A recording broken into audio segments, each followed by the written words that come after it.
Welcome to progeCAD Mechanical Parts Layout. This is setting up the model environment. To find links to any downloadable resources available for this video, make sure to check the description box below.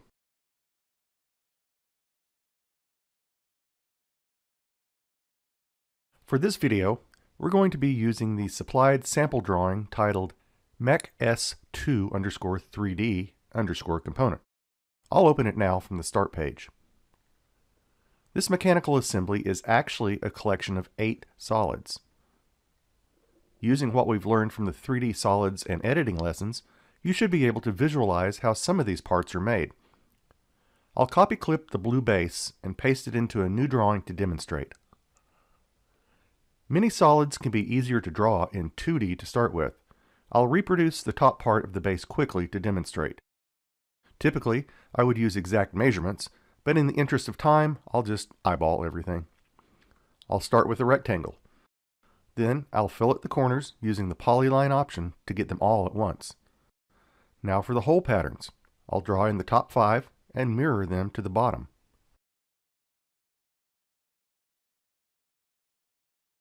Finally, I'll draw the hole in the middle, which I'll locate by using snap tracking. With my 2D model created, I'll use orbit to alter my view.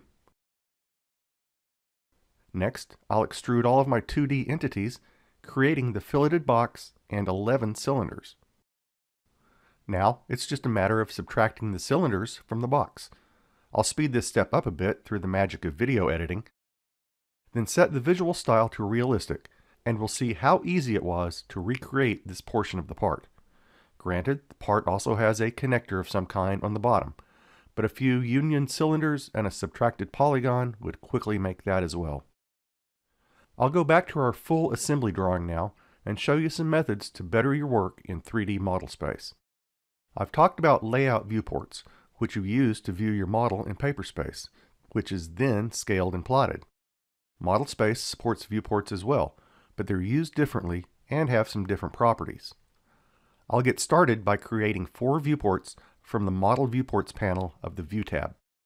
I'll choose the Equal option to equally space them. Now we have 4 viewports. Unlike a layout viewport, you don't have the ability to have a floating viewport. They will always appear tiled as shown. Also, they are not scaled and they cannot be locked. You can zoom and pan independently of each other, and if you set a custom UCS, it is only for that viewport. Navigating between them is easy. It's just a matter of clicking inside the viewport you want to activate. The active viewport will appear with a blue border. The active viewport will display the viewport tools and the view cube. I'll use both of these to set up my views. In my case, I want to see the model in a front view, a top view, a side view, and an isometric view. I'll activate the bottom left viewport and set its view to front. Next, I'll activate the upper left viewport and set it to top. Then I'll activate the bottom right viewport and set it to the right side view. Finally, the top right viewport is set to southwest isometric. This kind of setup isn't required to work in 3D model space, but it often helps your workflow. If you modify or create anything in one viewport, it appears in the others. Here, I'll move the base we worked on earlier to demonstrate this.